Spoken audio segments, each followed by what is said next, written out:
The heavy scent of lilies in the church was a suffocating blanket, yet all I could truly smell was the acrid tang of betrayal. At least the company now belongs to my husband, my daughter-in-law Nicole whispered loud enough for me to hear, her voice a cruel caress as George's memorial mass ended. My husband of 40 years was barely cold in his grave, and already his legacy was being carved up, not with grief, but with greedy anticipation.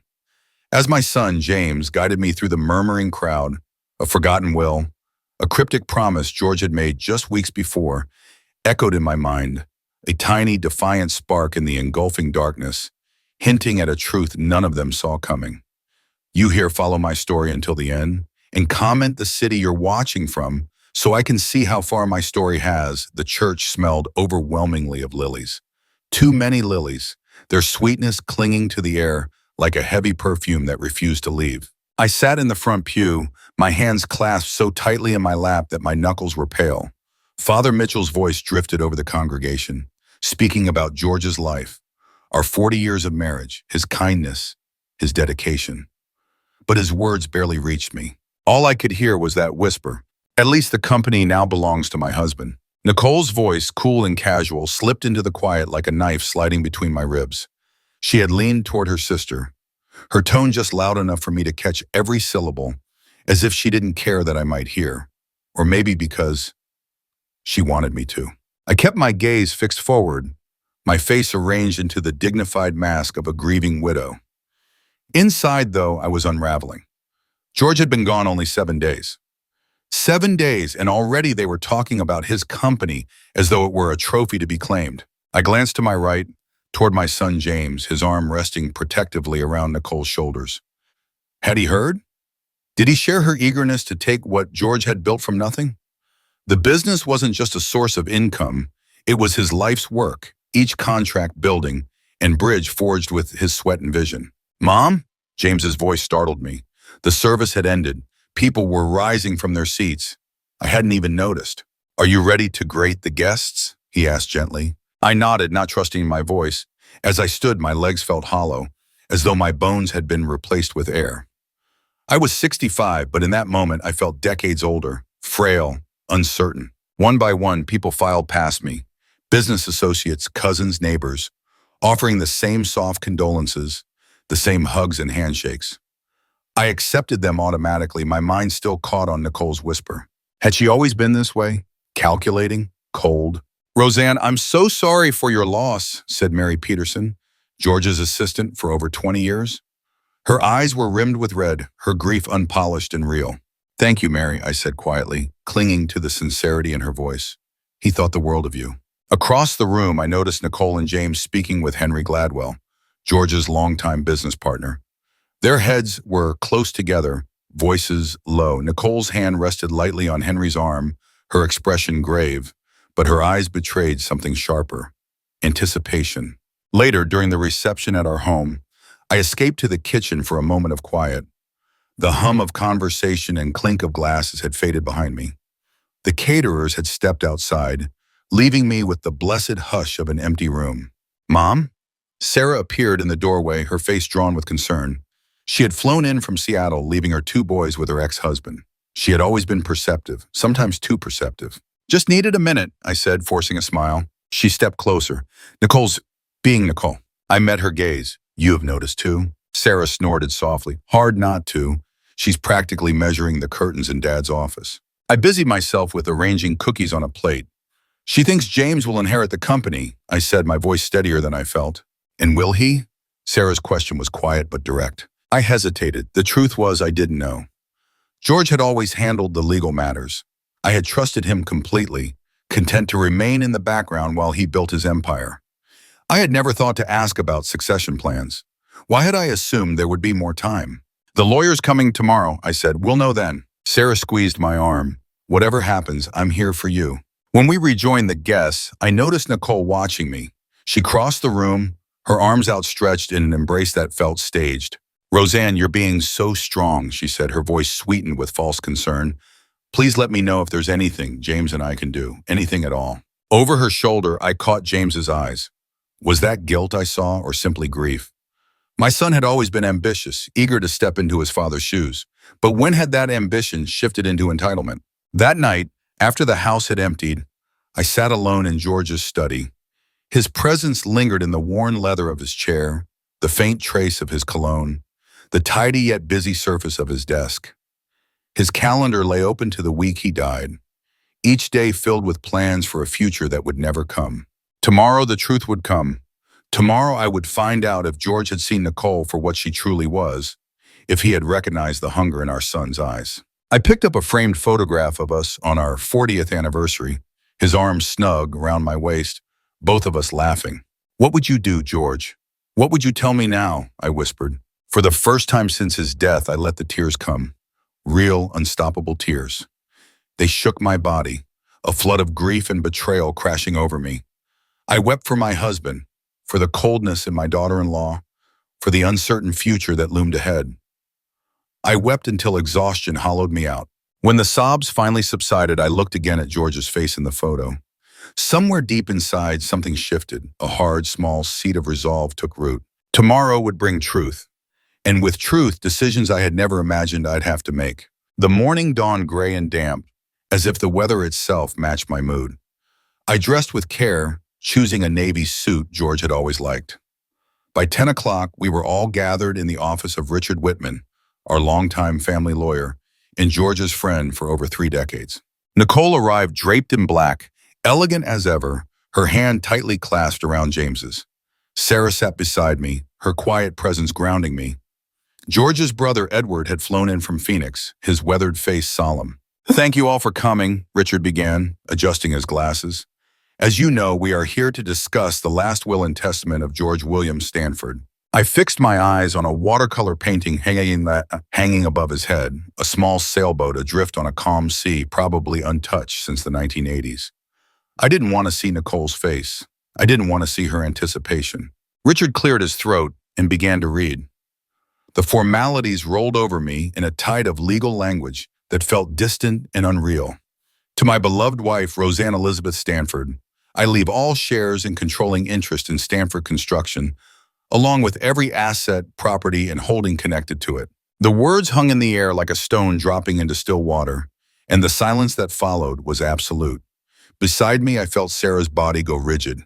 Her hand found mine and gripped it tightly, almost painfully. My mind struggled to catch up with what I just heard. The meaning refused to settle in. It couldn't be right. Surely there had been a mistake. James's voice sliced through the stillness, high and strained. "Dad always said I would take over the company." Richard looked at him steadily over the rim of his glasses. "There is no mistake, James. Your father was very clear about his wishes." I finally forced myself to glance at Nicole. Her face had drained to a sickly pallor, and her immaculate, polished nails were digging into the leather armrest of her chair. The moment she noticed me watching her, her expression shifted. A smile, too sweet, too practiced, spread across her face. "Roseanne, I'm sure this is overwhelming for you," she said, her voice dripping with honey. "Perhaps we should discuss how best to handle this transition. James has been preparing to take over for years." Richard cleared his throat. "There's more. George left very specific instructions, as well as several private letters to be opened today. He handed me a sealed envelope, my name written across it in George's familiar, flowing handwriting. My fingers trembled as I broke the seal. My dearest Rosie, if you're reading this, then I've left you far too soon. I'm sorry for that, sorry for many things, but most of all, I'm sorry I didn't prepare you better for what lies ahead. I know this decision will likely come as a shock to you. You never wanted to be part of the business, and I always respected that. But over the years, I've watched you. I've seen your quiet strength, your unerring instincts about people, and your unwavering moral compass. You have gifts that our son, for all his talents, does not possess. James is ambitious, just as I would, but his ambition is not tempered with wisdom. And Nicole, I've seen the way she looks at what we've built. It's not with pride nor with respect, but with hunger. 3 months ago, I uncovered something troubling. Funds have been diverted from the company accounts, small amounts at first, then increasingly large sums. The trail leads back to James and Nicole. They have been preparing for a takeover, Rosie, even before my diagnosis. I've included all the documentation with Richard. What you do with this information is entirely up to you. I trust you to make the right decision. You are stronger than you realize, more capable than you believe.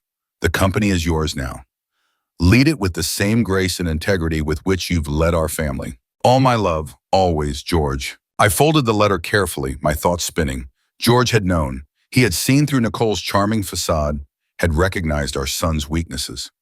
The knowledge was both vindicating and heartbreaking. There are additional documents, Richard said softly, sliding a thick folder toward me. Financial records, account statements, emails. George's instructions were that these be reviewed privately with you. What other documents? James demanded, his face flushing red. We have a right to know. Richard's expression hardened. Actually, you don't. Not at this point. Nicole's hand shot out, gripping James's arm in warning. Of course, she said smoothly. We understand this is a difficult time for everyone.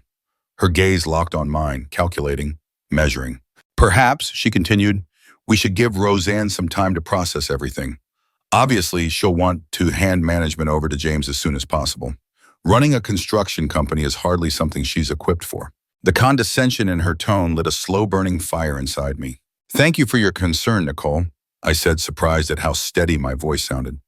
But I think I'd like to take some time to consider all my options. Out of the corner of my eye, I saw the faintest twitch of a smile on Sarah's lips. Edward cleared his throat. George knew what he was doing, he said, his gravelly voice cutting the tension.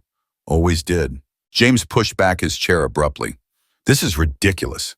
Dad was sick. He wasn't thinking clearly. James, Richard's voice carried a sharp warning. Your father was of sound mind when he made these decisions. I can assure you of that. Nicole tugged at James's sleeve. Let's go, she murmured.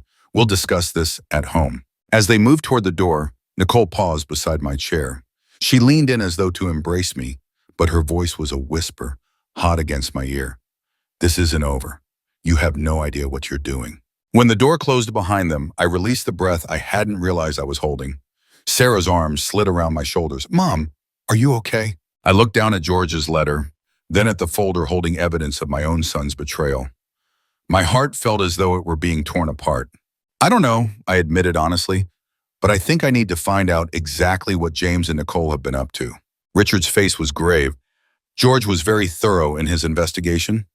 You should prepare yourself, Roseanne. What you're about to learn won't be easy to hear. As I reached for the folder, a strange calm began to settle over me. George had trusted me with this. He had believed I was strong enough to face it, strong enough to decide what must be done. For the first time in 40 years, I was alone. But perhaps I wasn't as unprepared as I thought. The manila folder sat on my kitchen table for 3 full days before I could bring myself to open it. Sarah had already returned to Seattle, promising she'd be back soon. The house felt cavernous without George, every room filled with the ghost of a memory. But the quiet gave me time to think, to process, to plan. When I finally lifted the cover, the contents stole my breath. Bank statements, transfer records, email exchanges between James and Nicole going back nearly 2 years. They had siphoned off close to $300,000 from company accounts, masking the theft as vendor payments and consultant fees. One email made my hands shake with fury. James, Dad's asking questions about the Carson project expenses. Distract him. Tell him something about permits. He never checks those details. Nicole, he won't. And soon it won't matter anyway. The doctor said 6 months max. They had known about George's cancer. They had counted on it, counted on his illness to keep him distracted. They had factored his death into their plans. I closed the folder, rose from my chair, walked calmly to the bathroom, and vomited until there was nothing left inside me but bitter bile. My own son had betrayed not only the company, but his. That night, as the weight of everything pressed down on me, I made a decision. I picked up the phone and called Catherine Zhao, a business consultant who had occasionally worked with George over the years. We agreed to meet the next day. Mrs. Stanford, she greeted me when we met, her handshake firm, her voice steady and warm. I was so sorry to hear about George. He was a good man. Thank you, I replied, returning her grip. And please, call me Roseanne. Catherine was in her early 50s, her jet black hair streaked with strands of silver that caught the light, her dark eyes shrewd yet full of a certain kindness. She sat quietly as I laid it all out. The terms of the will, the evidence of James and Nicole's betrayal, and the cold truth that I had absolutely no idea how to run a construction company.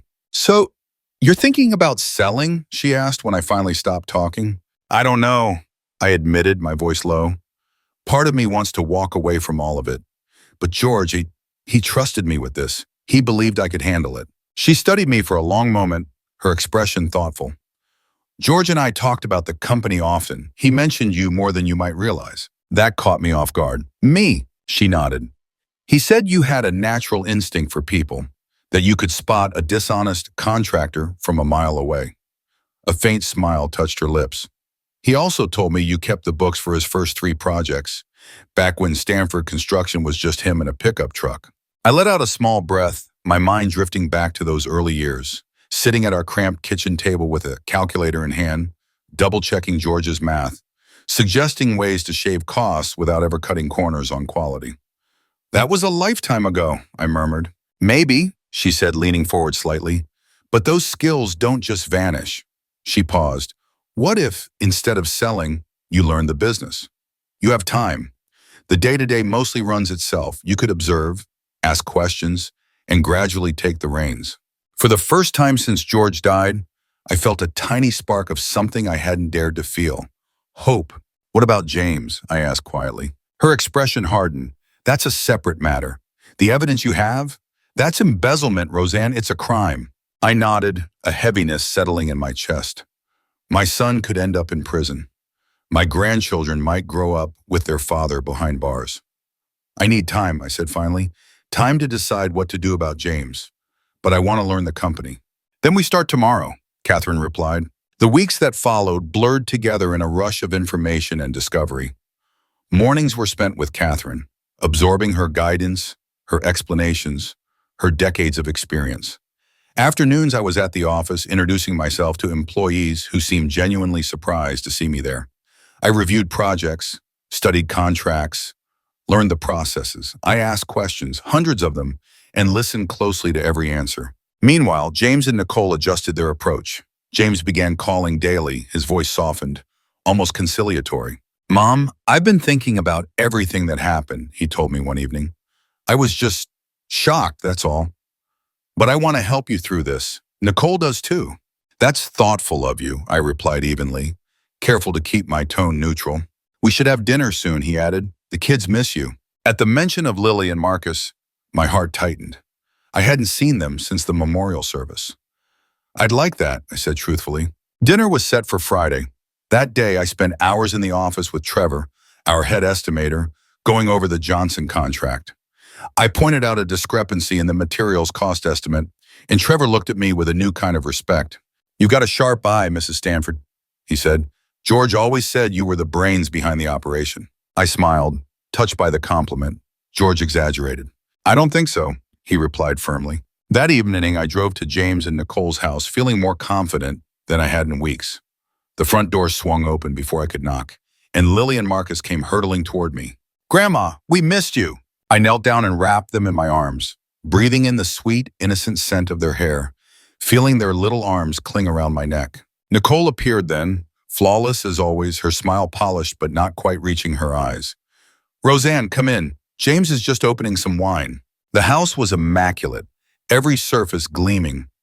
Nicole's taste leaned toward a sleek, minimalist style, all chrome, glass, and stark white. It was beautiful, but in a way that felt cold, much like Nicole herself. James hugged me, and the scent of his aftershave tugged at old memories. He looked so much like George had at that age, the same strong jawline, the same confident posture. But George's eyes had always been gentle. "Mom, you look well," James said, handing me a glass of chilled white wine. "I'm keeping busy," I replied. "At the company?" Nicole asked lightly, though there was a sharpness in her gaze. "Among other things." At dinner, I noticed the small glances James and Nicole exchanged, their silent communication as practiced as a dance. The children chattered away, oblivious to the tension. "So," James said casually as he cut into his salmon, "have you given any thought to the future of the company?"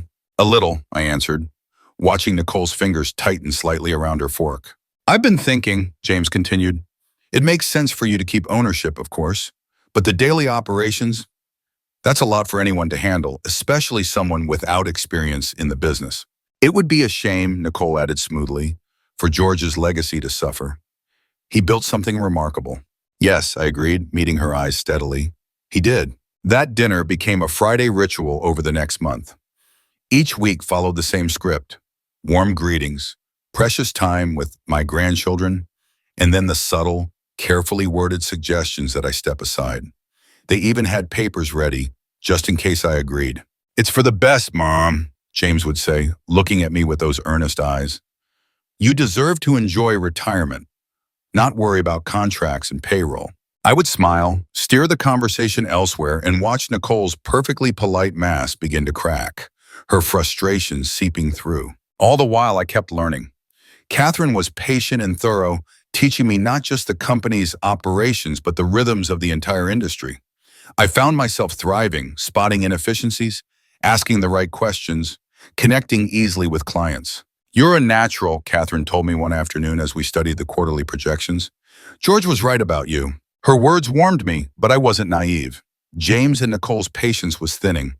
Their polite requests wouldn't last forever, and my growing suspicion was that the real confrontation was still ahead. The confirmation came when my phone rang, and I heard the voice of Dr. Myers, our long-trusted family physician. "Roseanne," he began, his tone carrying an edge of concern that instantly put me on guard. "James came to see me yesterday. He's worried about you." My fingers tightened around the receiver. "Is that so?" "He's concerned you may be suffering from depression, possibly even the early stages of dementia. He asked me to recommend a geriatric specialist for an evaluation." A cold, hard anger began to spread through my chest. "And what did you tell him?" "That I've seen no signs of cognitive decline in you whatsoever," Dr. Myers said firmly. "But," he was quite insistent. I thanked him, keeping my voice as steady as I could, then hung up and sank into the chair at my kitchen table. My hands were trembling, not from fear, but from a deep, burning fury. So, this was the next move in their game. Label me incompetent, strip me of control over the company. A neat, calculated coup dressed up as concern. That evening, my phone buzzed with a text from Nicole. "Roseanne, James and I are concerned about you. We've noticed some changes in your behavior. We've made an appointment with a specialist for next Tuesday. James will pick you up at 10 o'clock. I didn't answer. Instead, I called Richard Whitman. "They're trying to have me declared incompetent," I told him, my voice sounding calmer than I felt. A heavy sigh came through the line. I was afraid this might happen. George worried they'd try something like this if things didn't go their way. "What can I do?" I asked. "Document everything. Every conversation, every text," he advised. His voice dropped lower, more serious. "And Roseanne, be careful about what you eat or drink at their house." I froze. "You don't think they would?" "Probably not," he cut in. "But sedatives could make you seem confused or disoriented. It would support their story." His words sent a chill through me. The thought that my own son might drug me, that he might try to rob me not only of my dignity but of my very autonomy, was almost unbearable. But beneath the pain, something else took root. A fierce, protective anger, not just for myself, but for George's legacy, for the company he had poured his life into, for the employees who depended on its stability. By morning, I had made up my mind. I would confront them, but on my terms, not theirs. I called Sarah, who agreed to fly in from Seattle, and Edward, who said he'd drive up from Phoenix. I even extended an invitation to Nicole's parents, whom I'd always liked despite their daughter's cold and calculated nature. Sunday evening arrived, and one by one they came, settling around the solid oak dining table George and I had bought for our 10th anniversary. When everyone was seated, I rose slowly, my heart steady. "Thank you all for coming," I began, letting my gaze sweep the table. "I know some of you traveled a long way." James shifted in his chair, visibly uneasy. Nicole wore a fixed smile, her eyes darting nervously toward her parents. "I wanted us all together because there are matters that need to be addressed openly, as a family." I locked eyes with James. "Son, would you like to tell everyone about your appointment with Dr. Myers? Or about the specialist you've scheduled for me this coming Tuesday?" The color drained from his face. Sarah let out a quiet gasp. "Mom, it's not like that," James stammered. "We're just worried about you, that's all." "Worried of her," I repeated, my tone sharp. "That I might continue running the company your father left to me? Worried that I might uncover more about the funds you and Nicole have been diverting over the past 2 years?" Silence fell over this table, heavy and immediate. Nicole's father, Robert, leaned forward, his expression grave. "What funds?" I had been ready for this moment. Without a word, I pulled out the neatly prepared copies of bank statements and emails, passing them around. Nicole shot to her feet. "This is ridiculous," she snapped. "James, we don't have to sit here and listen to these wild accusations." "They're not accusations if I have proof," I said evenly. "George discovered what you were doing before he died. That's why he left the company to me, not to James." Nicole's mother, Ellen, stared at the documents, her face pale. "Nicole, is this true?" Nicole's carefully maintained composure cracked. "So what if it is? We deserve that money. James has worked for that company for 15 years, and George never appreciated him, never gave him the recognition he earned." "Nicole," James warned, but she was too far gone. "She doesn't know the first thing about running a construction company," Nicole continued, gesturing angrily toward me. "She's going to ruin it. We were trying to save it." "By stealing from it," Edward said quietly, his tone like a knife's edge. "By securing our future," Nicole shot back. "James should have been president years ago, but George, he always clung to control, always treated James like a child." "That's enough, Nicole."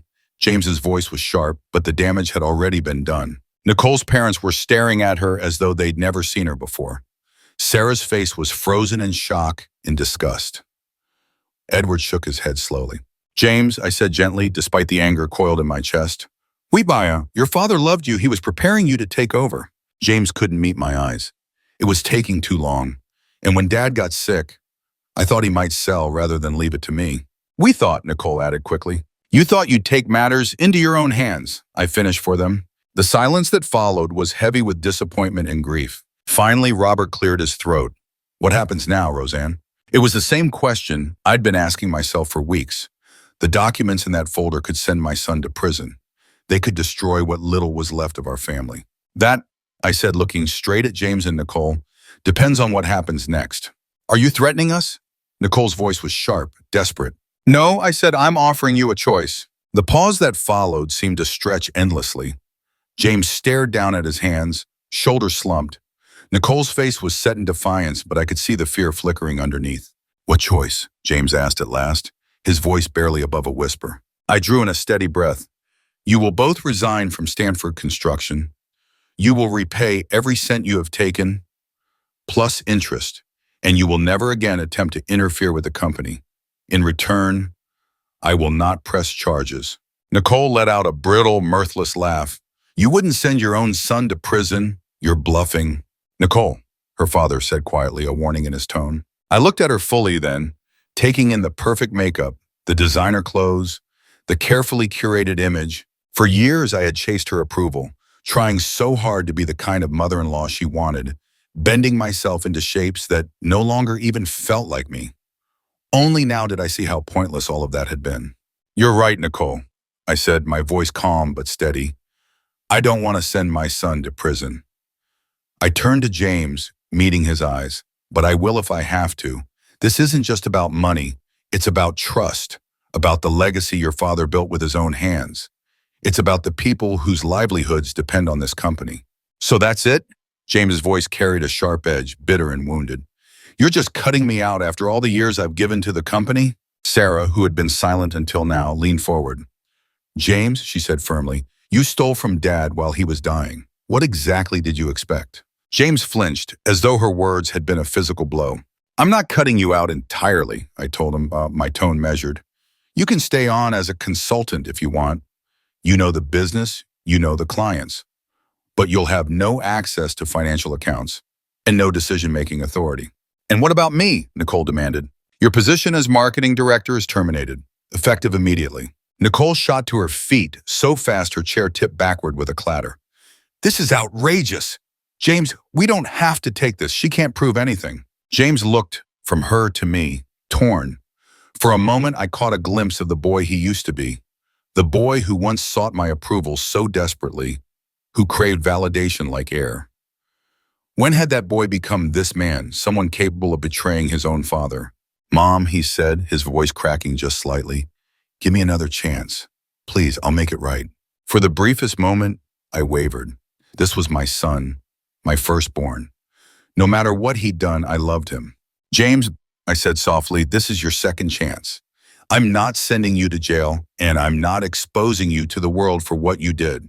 But I will not put you in a position where you could harm the company again. Nicole snatched up her purse. This is ridiculous. We'll fight this. We'll get lawyers involved. You certainly could, Richard said smoothly, stepping in before I could respond. But the evidence is compelling, and embezzlement charges would be just the beginning. Nicole's parents exchanged uneasy glances. Ellen spoke then, her voice taut. Nicole, enough. You and James should think very carefully about Mrs. Stanford's offer. The evening wound down soon after, though the air was heavy with tension that hadn't been resolved. Nicole stormed out without another word, James trailing behind her like a shadow. Sarah hugged me tightly before leaving for her hotel. I'm proud of you, Mom, she whispered. Dad would be too.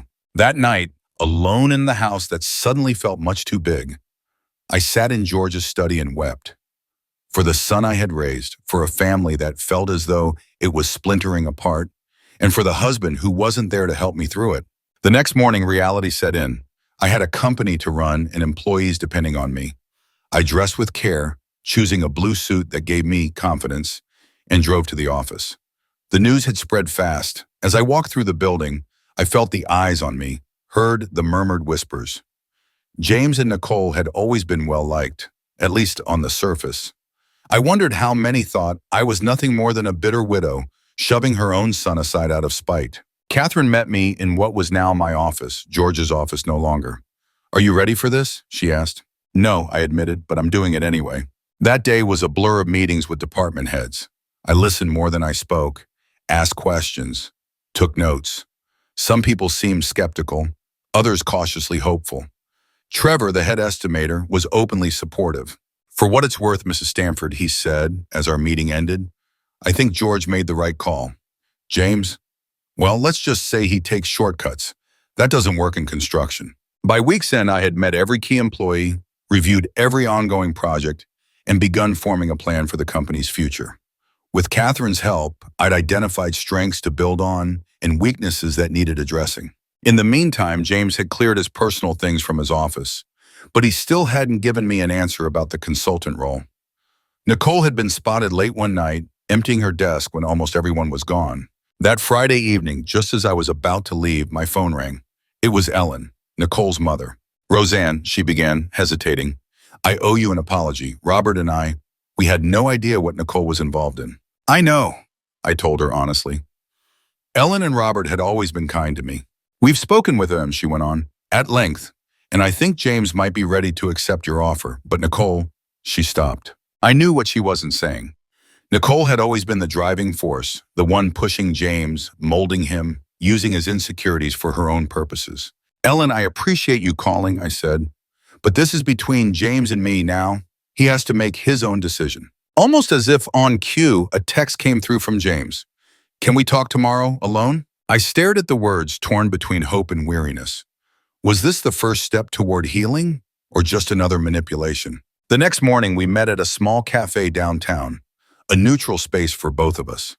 He looked tired, truly tired, the dark circles under his eyes impossible to miss. I've been thinking about your offer, he said once we'd ordered coffee. I want to accept it. And Nicole, I'm always. Where are you, Cole? I asked her. He grimaced. She's not happy. She thinks we should fight you. But he hesitated. I've been looking at what would happen if this went public. My career would be over. No one would hire me. It wasn't remorse, not yet, but it was something. And the money, he added quickly. We'll pay it back. All of it. It might take time, but we'll do it. I studied his face, searching for sincerity, for some trace of understanding about the damage he'd caused. What I saw was exhaustion, resignation, maybe the faintest flicker of shame. It wasn't enough, but it was a beginning. All right, I said at last. We'll draw up an agreement. You'll work as a consultant 3 days a week. You'll report directly to me. He nodded, relief washing over him. Thank you, Mom. As we parted ways, I felt a small weight lift from my shoulders. The road ahead would be hard. Trust, once broken, is not easily mended, but we had taken the first step. 2 years later, I stood at my office window. It wasn't George's office anymore. It was mine. Below in the Stanford Construction yard, workers moved with purpose. Trucks came and went. The rhythm of a business still thriving. The doorway stood open, and Melanie's cheerful voice carried inside. "The birthday cake is ready whenever you are." I smiled and glanced at the clock. "Let's give it another 10 minutes. Sarah's flight might be running late." "Of course." And Mr. Edwards called to confirm the contract signing for tomorrow. "Thank you, Melanie." When she left, I was alone again. My fingers drifted over the smooth surface of my desk, tracing the familiar grain of the wood. In the corner, a framed photograph of George sat quietly, his eyes crinkled at the corners the way they always did when he smiled. Beside it rested a newer photo from last summer's company picnic, me surrounded by my employees, smiling in a way that spoke of a confidence I'd never known before. At 67, I had never expected to be running a construction company, much less succeeding at it. But here I was, not just surviving, but thriving. Under my leadership, Stanford Construction had expanded into 3 new markets, boosted profitability by 20%, and maintained the reputation for excellence that George had built from the ground up. It hadn't been easy. Those first months felt like climbing a cliff without a rope, every step uncertain, each mistake a heavy blow to my confidence. Many nights I sat here in the same office, long after everyone else had gone home, the weight of responsibility pressing so hard I could barely breathe. I would stare at George's photograph and wonder if I was destroying everything he had worked for. But little by little, choice by choice, I found my footing.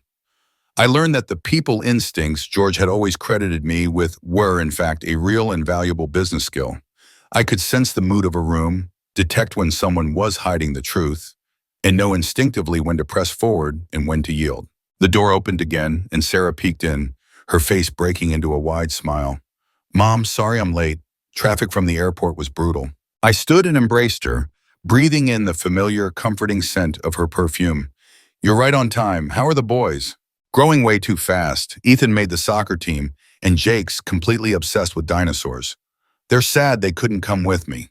"Well, I will be visiting next month for Jake's birthday," I reminded her. "Now, are you ready for this little party? The whole office is waiting." She linked her arm through mine with a grin. "Lead the way, CEO." The conference room was packed. A chorus of happy birthday rose up as soon as I stepped inside. Trevor from estimating, now my right-hand man, stood beside a massive cake decorated with tiny construction equipment. Melanie had arranged catering, and the long table groaned under platters of food. As I made my way through the crowd, accepting warm wishes and hugs, I noticed James standing a little apart near the window, his posture hesitant. Our eyes met, and he offered a small, tentative smile. Our relationship had been a slow work in progress over the past 2 years. His initial consultant role had shifted into a project manager position with close oversight. To his credit, James had proven himself capable, maybe not extraordinary, but solid. More importantly, he had stayed clean. No questionable financial dealings, no shortcuts. Nicole had been a different story. 6 months after our confrontation, she filed for divorce, citing his inability to stand up for himself as her reason. She moved to Phoenix with the children, and James now flew out every other weekend, leaving Friday evenings and returning Sunday nights. Oddly enough, the divorce became a turning point for him. Without Nicole's constant criticism and influence, James had started to rediscover himself. He'd never be the natural leader his father was, but he had a sharp eye for design and an easy way with clients. "Happy birthday, Mom," he said, handing me a small, neatly wrapped package. I opened it carefully. Inside was a silver picture frame holding a black and white photograph I hadn't seen in years. George and me on the day we broke ground on our first major project. We were both laughing, covered in dirt from the ceremonial shovel. "I found it when I was going through some old facials," James explained. "Thought you might like to have it." "I love it," I said honestly, my fingers brushing over George's smiling face in the image. "Thank you, James." After the cake was cut and the speeches were made, the celebration began to wind down. Sarah pulled me aside, lowering her voice. "So, have you given any more thought to Richard's suggestion?" Richard Whitman had introduced me to his friend Alan 6 months ago. Alan, a widower and retired architect, had occasionally worked with George in the past. We'd been seeing each other casually, dinners, theater, easy companionship. I admitted. Alan asked me to go to Italy with him for 3 weeks in September. Sarah's eyebrows shot up. "And are you going?" "I think I am," I said, surprising myself with how certain I felt. "The company can run without me for a few weeks. I have earned a vacation." Sarah hugged me tightly. You absolutely have. Dad would want you to be happy, you know. That evening, Sarah and I sat together on my back porch, watching the sunset spill pinks and golds across the skyline. The air was warm, scented with the roses George had planted years ago. Do you ever regret it? Sarah asked suddenly. Taking over the company instead of just selling it? It would have been easier. I considered the question. My mind went to the endless hours, the stress, the steep learning curve, and the crushing weight of responsibility. But then I thought of the deep satisfaction of a project completed on time and under budget, the pride of seeing a building rise from bare ground, knowing I had played a role in its creation. The respect I had earned, not as George's widow, but as a leader in my own right, was something no easier path could have given me. No, I said finally. No regrets. It hasn't been easy, but it's been right. For me, for the employees, for George's legacy, and for James. My eyes flicked to the photograph James had given me, now sitting on the side table.